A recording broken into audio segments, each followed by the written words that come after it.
And so by the end of that novella, there is the way the ending plays out.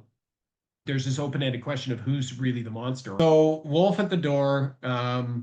Wolf at the Door is a novella. As I said before, it's a werewolf slasher horror comedy, and it was written during the very first phase of COVID when we were all in lockdown. None of us had an outlet in that first phase of COVID. And so I got this idea for a story of, I'm a big fan of National Lampoon's Christmas Vacation. And one of my favorite parts, if not my whole favorite part of that novel, is the dinner, where like everything just goes to heck, right?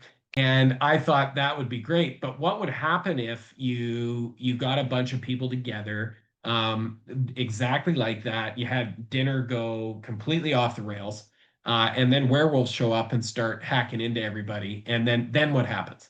And the seating plan was, I'm going to put each person with the worst possible person they could sit beside at this dinner for it to go sideways. And so I actually planned out a seating chart for where all these people would be, so they'd be next to the person that would inevitably result in a fight. It's the first is the dinner, and then the second is the survival horror.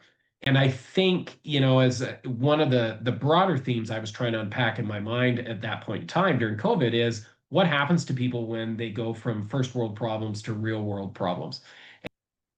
And so by the end of that novella, there is the way the ending plays out.